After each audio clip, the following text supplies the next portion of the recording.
Today we're going to go back, way back, to the beginning of rye whiskey, and particularly Maryland-style rye whiskey. Why? Because recently there has been some excitement about 3 new high-aged rye whiskeys from the Maryland Heritage Series, a collaboration between 2 Maryland retailers that took the initiative to celebrate the heritage of Maryland rye whiskey by blending together 3 distinct bottles of 14-year-old rye whiskey.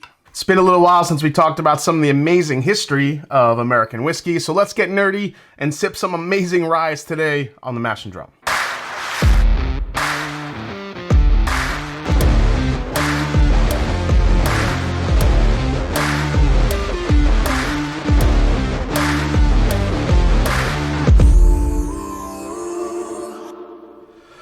What's up, folks? I'm Jason C. from the Mash and Drum, and welcome to the show. I'm so excited to get into these 3 14-year rye blends, but before we start nerding out, let's hear about today's video sponsor. It is Shaker and Spoon.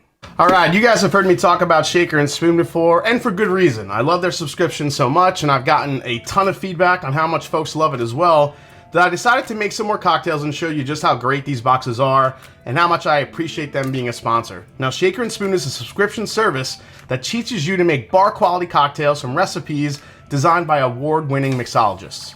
Shaker and Spoon builds these boxes around one singular spirit and tries to give you different styles of cocktail making. Included in the box, you get all these different recipe cards that guide you through mixing and garnishing each cocktail step by step, with even a glossary that explains any unfamiliar bartending terms. Each box includes all the ingredients other than the alcohol for about 12 cocktails, 4 from each recipe.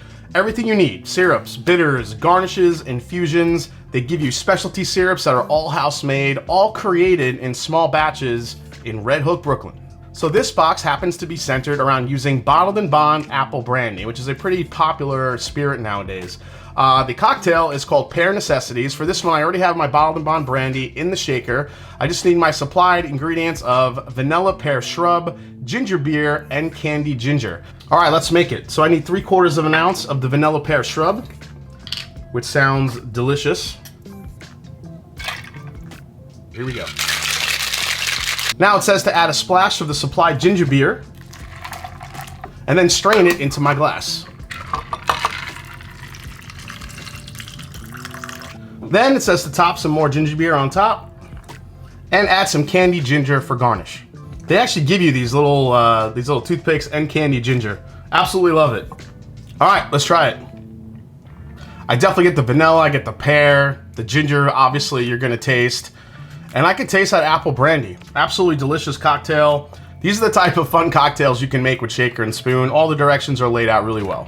So let's recap quickly. Shaker and Spoon is a monthly cocktail subscription box that will deliver these craft cocktails to your door. So if you're interested, click that link below in the description or use code MASHANDDRUM at checkout for $20 off your first box. Again, click the link below in the description or use code MASHANDDRUM for $20 off your first box. Now go get some fun cocktails with Shaker and Spoon and enjoy. Cheers, guys.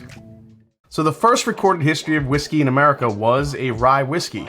In the year 1640, William Cleft, the director of the Dutch colony of New Amsterdam, ordered the distillation of a rye whiskey. Rye was the grain of choice in the Netherlands and Germany, and the making of rye whiskey happened to be popular in the areas of settlement of Germans, such as the Pennsylvania Dutch.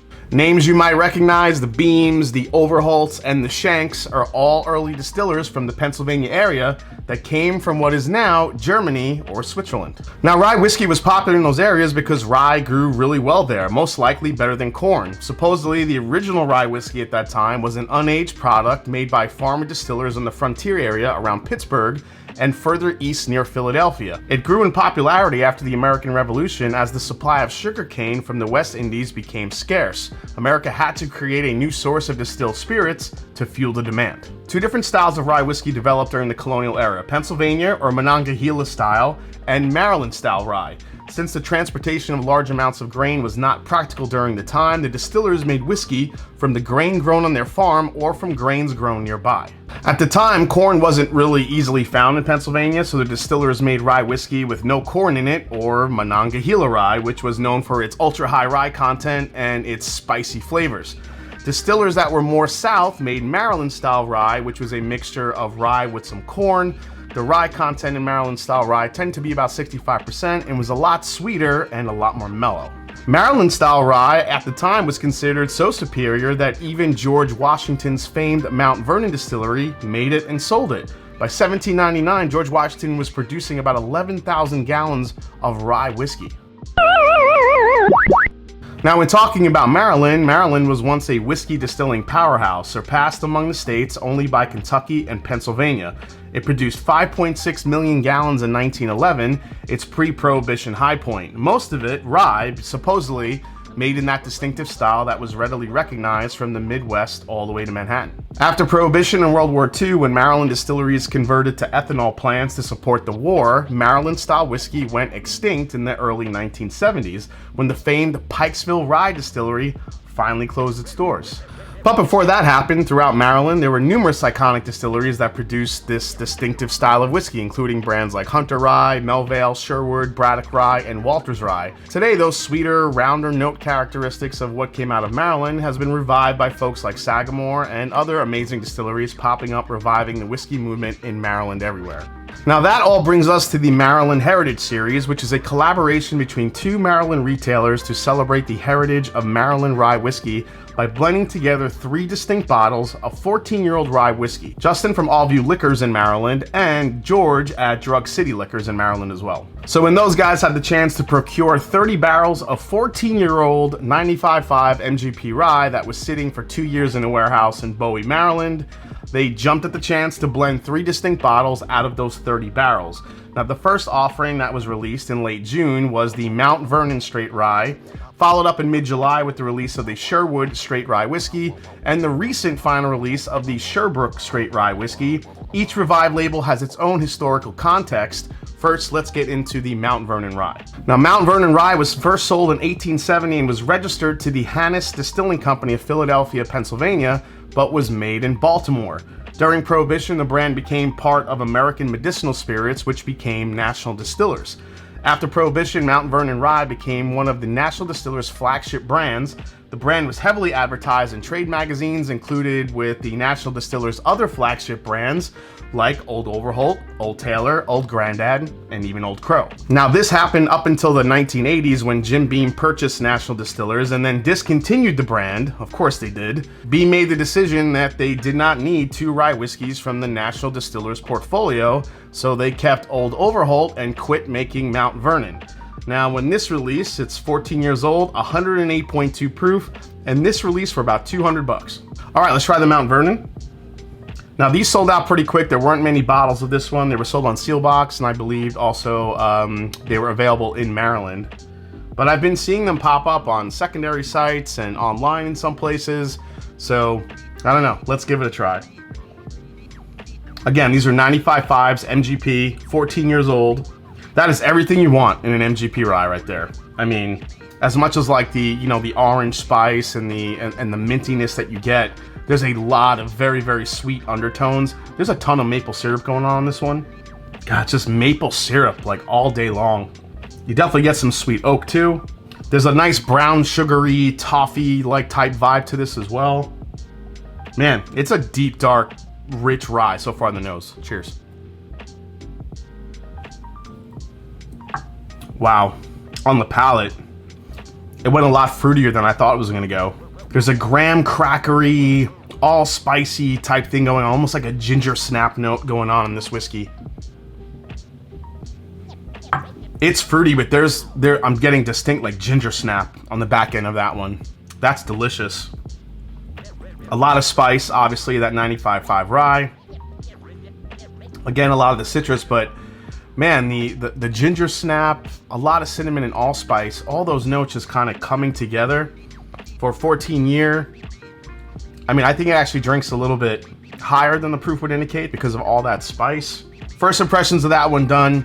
Let's go to the Sherwood Pure Rye, which is the next one. One of Maryland's best-known rye distilleries with expressions popular both before and after Prohibition years was the Sherwood brand. The town of Cockeysville lies about 17 miles north of Baltimore on the road that goes to York, Pennsylvania. People from outside of the area are more likely to know it as Hunt Valley, but that name was invented out of nowhere by real estate speculators in the 1960s. Among the industries taking advantage of the railroad by the late 19th century was a distillery operated by William Wentz and John J. White. Their main product was named Sherwood Pure Rye, which was named after a church nearby.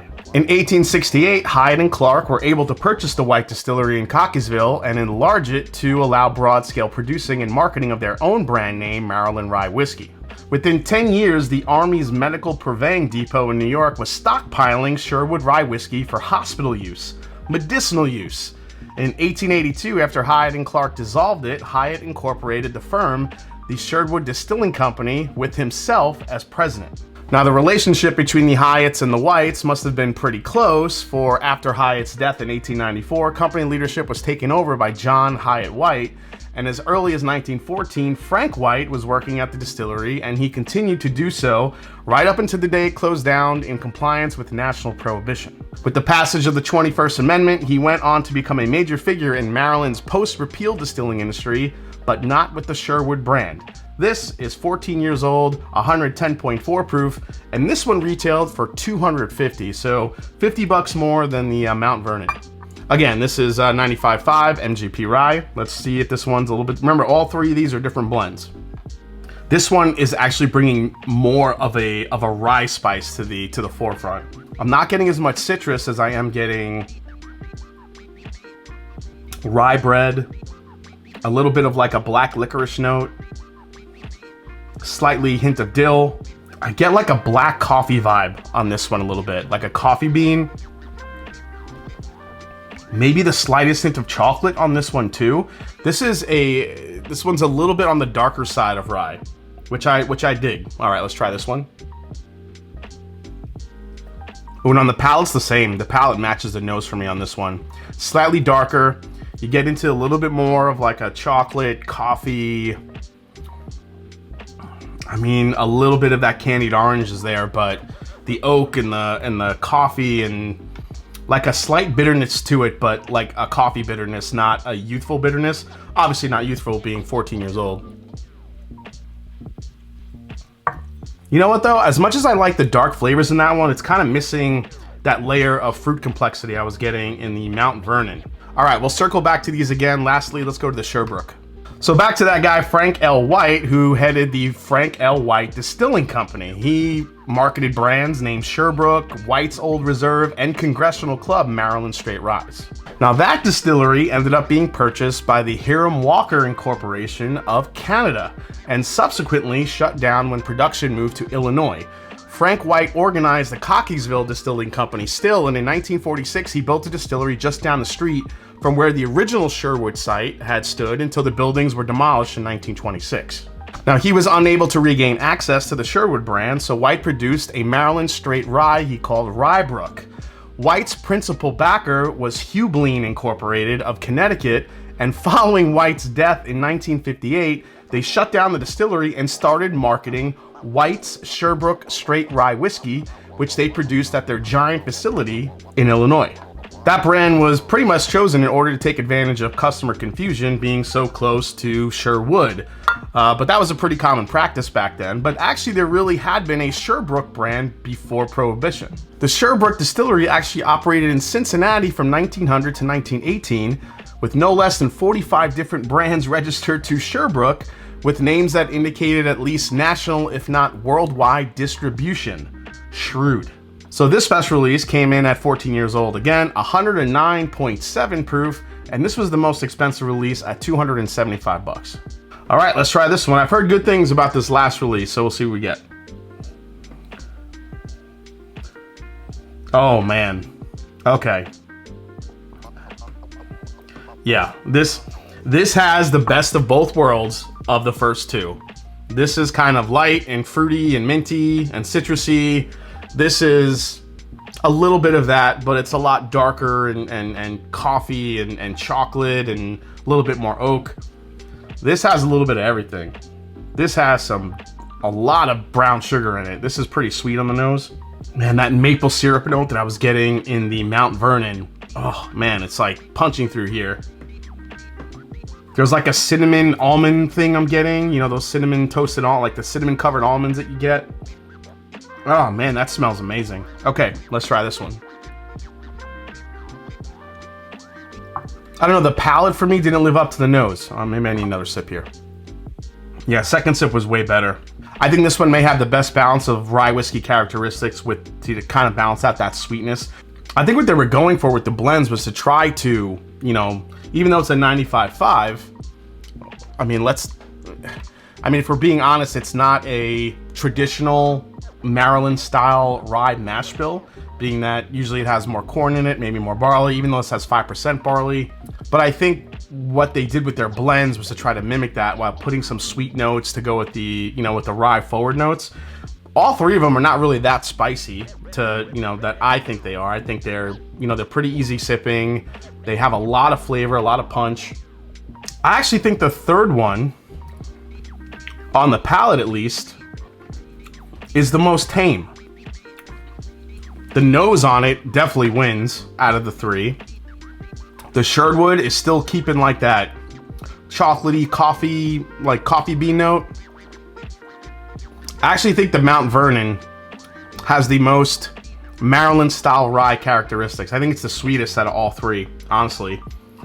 I think this is the darkest, being the Sherwood. And I think the Sherbrook has the best of both worlds out of both of them. But I do think it's the most tame on the palate. Just all three incredible ryes. Man, just delicious batches. I love the history behind these bottles. I love the stories. I love that two guys from Maryland coming together to kind of revive these labels, at least for a little while, even though there wasn't that many of them. But I hope you guys enjoyed the trip down history lane and get a little nerdy today on the Mash and Drum. All right, guys. Well, thanks for watching this episode of the Mash and Drum. If any of you out there were lucky enough to get any of these three bottles, I got to thank Sealbox for sending me some samples of this. I wasn't able to get bottles of it because they sold out so fast. But I was able to get some samples of it, and I'm just glad I did. I got to try these. But if any of you out there got a chance to get any of these bottles, please let me know in the comments. Also, if you enjoyed the video, hit the subscribe button below. Please hit the like button. If you haven't yet, find me on Instagram, find me on Twitter. Love hearing from you guys. Let me know if you like the trip down history lane as well. And as I always say, it's not about the whiskey, it's the people you share with. So I don't have much of this left, so I'm going to make like the ultimate Maryland. It's like the mega, I don't know, the mega rye blend. We'll just call this the Rye-mageddon blend. Here we go. Oh, pretty delicious. Oh, damn. All right, finally. I think I've been like 0 for 4 in the last few videos. This one actually worked out. Unfortunately, it's going to cost me, you know, if I wanted to actually make a bottle of this blend, it's going to cost me like 800 bucks. Cheers, guys. See you next time right here on the Mash and Drum. Take care.